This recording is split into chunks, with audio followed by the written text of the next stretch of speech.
అందరికీ నమస్కారం అండి. ఇందాక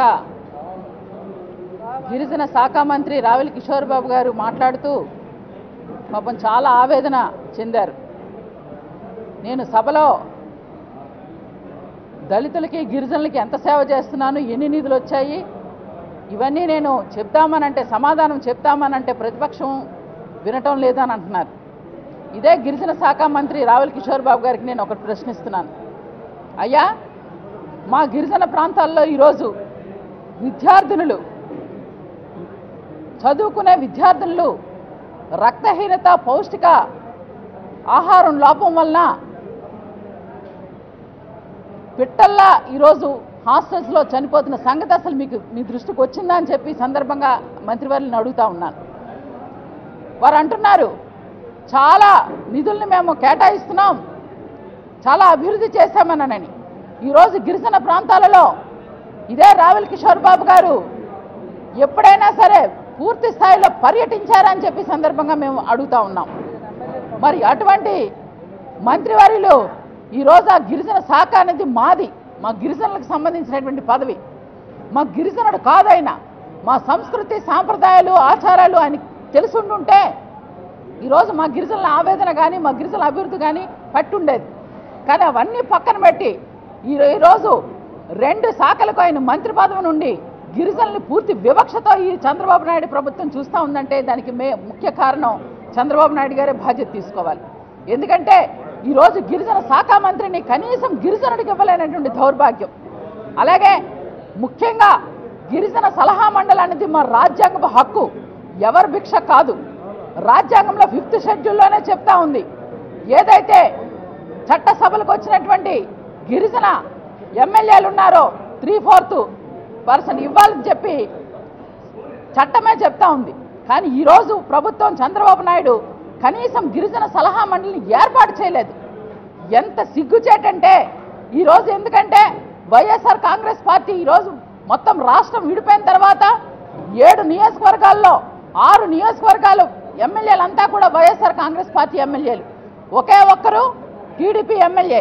అంటే రేపొద్దున ఈ గిరిజన సలహా మండలి కానీ ఏర్పాటు చేస్తే దాంట్లో పూర్తిగా వైఎస్ఆర్ కాంగ్రెస్ పార్టీ ఎమ్మెల్యేలే దాంట్లో సభ్యులుగా ఉండి దాన్ని తీర్మానం చేసేటప్పుడు మెజారిటీ ఉంటుందని ఒకే ఒక కారణంతో కక్షపూరితంగానే గిరిజనుల మీద వివక్షతోనే ఈరోజు గిరిజన సలహా మండలిని ఏర్పాటు చేయలేదు.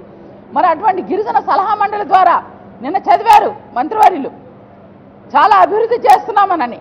మరి అటువంటి అభివృద్ధి చేసే ఏ పనులకైనా సరే ఈ గిరిజన సలహా మండలిలో ఉన్నటువంటి గిరిజన ప్రాంతాల నుంచి వచ్చినటువంటి ప్రజాప్రతినిధుల యొక్క అభిప్రాయాల సేకరణ తీసుకొని అభివృద్ధికి నిధుల్ని ఏ విధంగా కేటాయించాలి, ఏ ప్రాంతాలకు ఎంత కేటాయించాలనేటువంటి ఒక సమావేశాన్ని సమీక్షను చేయాల్సి ఉంది. ఈరోజు అలాంటి అన్ని పక్కన పెట్టి గిరిజన సలహా మండలాన్ని గురించి మర్చిపోయి ఈరోజు గిరిజనులకి మేము ఇంత చేసాం అంత చేసామని ప్రగల్భాలు పలుకుతున్నారు. ఇదే గిరిజన సలహా మండలి పెట్టాలని చెప్పి మా పార్టీ, మా అన్న జగన్మోహన్ రెడ్డి గారు గవర్నర్ గారికి 2 సార్లు గిరిజన సలహా మండలి ఏర్పాటు చేయలేదు. ఈ ప్రభుత్వం గిరిజనులకి వివక్షతో చూస్తూ ఉంది. ఖచ్చితంగా గిరిజన సలహా మండలిని ఏర్పాటు చేయాలని చెప్పి గవర్నర్ గారికి, రాష్ట్రపతి గారికి కూడా మేము అప్పీల్ చేయడం జరిగింది. ఎందుకు చేయలేదని గవర్నర్ గారు అడిగినా దానికి సమాధానం కూడా చెప్పలేదు. ఎందుకు చేయడం లేదంటే ఈరోజు గిరిజన శాఖకు గిరిజననే మంత్రిగా వేయాలి, ఆ మంత్రే ఆ సలహా మండలికి చైర్మన్గా ఉంటారు, మిగతా ఎస్టీ ఎమ్మెల్యేలు దాంట్లో సభ్యులుగా ఉంటారు. అలా గిరిజన శాఖకు మంత్రి పదవి ఇవ్వడానికి ఇష్టం లేదు. అలాగే ఏదైతే వైఎస్ఆర్ కాంగ్రెస్ పార్టీ నుంచి ఉన్నటువంటి ఎమ్మెల్యేలు దాంట్లో సభ్యులుగా ఉంటారో వీళ్ళందరూ కలిపి ఒకే ఏకపక్షంగా ఉంటారని ఒకే ఒక కారణంతో ఈరోజు గిరిజన ప్రాంతాల అభివృద్ధికి కానీ గిరిజన ప్రాంతాల్లో మాకున్నటువంటి సంస్కృతి సాంప్రదాయాలకు కానీ ఆటంకాలు పరిచే విధంగా ఈరోజు చంద్రబాబు నాయుడు గారు చేస్తున్నటువంటి చర్యని పూర్తిగా గిరిజనులంతా కూడా మేము వ్యతిరేకిస్తున్నాం. మరొక మాట, ఈరోజు మహిళలకు సంబంధించి మాట్లాడాలనంటే ఏదైతే గిరిజనుల మీద జరుగుతున్న వివక్ష, మొన్ననే ఎస్టీ సర్పంచ్ సత్యనపల్లిలో మేము స్వయంగా వెళ్ళి ఆమెను అడిగితే స్పీకర్ గారి కాన్స్టిట్యున్సీలోని స్పీకర్ గారి ఆమెను గౌరవించలేనటువంటి పరిస్థితి.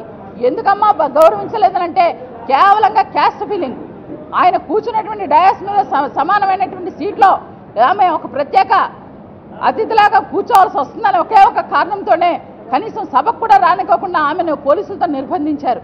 ఈ రోజు పేపర్లో మళ్ళీ ఆమె చేతనే మాకు స్పీకర్ గారు చాలా బాగా చేస్తున్నారు, చాలా బాగా చూస్తున్నారని చెప్పి పాపం ఆమె ఇచ్చినటువంటి ఆవేదన, ఆమె చెప్పినటువంటి ఆవేదన కూడా గొంతు నొక్కేసి మళ్ళీ స్టేట్మెంట్ ఇచ్చుకుంటున్నారు. ఇది వివక్ష కాదా? అలాగే మా ప్రాంతాల్లో పనిచేసేటటువంటి ఉద్యోగులకి ఏదైనా సరే మాకు ఉన్నదే అతి తక్కువ అవకాశాలు. ఈరోజు ఒక ఆఫీసర్కి పిఆర్లో డిఈగా వచ్చినప్పుడు ఆయన్ని ఖచ్చితంగా ఆమ్దాల వలసలో ఆయనకు అపాయింట్మెంట్ ఏదైతే ప్రమోషన్ ఉందో వేయడం జరిగింది. ఇదంతా రాష్ట్రం అంతా చూడాల్సినటువంటి సిగ్గుచేటటువంటి విషయం. ఆమ్దాల వలస సంబంధించి ఆ నియోజకవర్గంలో ఉన్నటువంటి ఈ రోజు ఉన్నటువంటి విప్పు కోన రవికుమార్ గారు కేవలంగా గిరిజనుడు అన్న కారణం చేతనే ఆయన కనీసం ఆ డిఈ ప్రమోషన్లో వెళ్ళినా జాయిన్ చేసుకోలేదు. ఈరోజు ఆయన గాల్లో ఉన్నాడు. ఎవరు దానికి బాధ్యులు? ఎవరు సమాధానం చెప్తారు? మేమంతా కలిపి ఈఎల్సీ గారికి మంత్రులను అడిగినా సరే మేమేం చేయలేమమ్మా, ఆయన గిరిజనుడిగా ఉన్నాడు కనుకనే మా ప్రాంతాల్లో మేము వేసుకోమని చెప్పి నిర్దాక్షిణ్యంగా చెప్తున్నటువంటి మాటలు నిజంగా ప్రతి ఒక్క గిరిజనుడు కూడా బాధపడాల్సినటువంటి క్షణాలు. ఇలా మమ్మల్ని వివక్షతో చూస్తున్నటువంటి ఈ ప్రభుత్వం ఖచ్చితంగా మా గిరిజనులకు ఏదైతే మీరు ద్రోహం చేస్తున్నారో, మా గిరిజనులకు రావాల్సిన హక్కుల్ని చట్టాలకి మీరు ఏ విధంగా ఇబ్బంది పెడుతున్నారో, మమ్మల్ని ఏ విధంగా వివక్ష చూపిస్తున్నారో ఖచ్చితంగా గిరిజనుల ఉసురు తగిలి ఈ ప్రభుత్వం రాబోయే కాలంలో మటుమాయమైపోయి మా ఏదైతే రాజశేఖర రెడ్డి గారు మా గిరిజనులంతా గుండెల్లో పెట్టుకున్నారో ఆయన కుమారుడైనటువంటి జగన్మోహన్ రెడ్డి గారు ఇప్పటికీ మా గిరిజన పక్షపాతిగా ఉండి మా గిరిజనులకు అండగా ఉండి మా ఏదైతే మైనింగ్లో కానీ ఏదైనా బాక్సైట్ ఉద్యమాల్లో కానీ మాకు పాల్గొని ఖచ్చితంగా మీకు నేను అండగా ఉంటాను, మీ సమస్యల్లో నేను ఒక పరిష్కారంగా ఉంటానని ఉన్నారో అటువంటి వ్యక్తులనే మేము గిరిజనులంతా కోరుకుంటున్నాం కనుక ఖచ్చితంగా మాకు ఏమీ తెలియనటువంటి అమాయకులైనటువంటి గిరిజనుల్ని మీరు ఈ విధంగా అభివృద్ధికి నోచుకోకుండా మా ప్రాంతాలు మాకున్నటువంటి అవకాశాలను కూడా మీరు దోచేసుకున్నటువంటి పరిస్థితుల్లో ఖచ్చితంగా ఈ ప్రభుత్వానికి మేము పూర్తిగా ఖండిస్తూ రాబోయే కాలంలో మా గిరిజనులకు ఖచ్చితమైనటువంటి మా హక్కుల్ని చట్టాలని వచ్చేంత వరకు మేము పూర్తి స్థాయిలో ఉద్యమాలు చేస్తామని చెప్పి ఈ సందర్భంగా నేను తెలియజేస్తా ఉన్నాను. ఈరోజు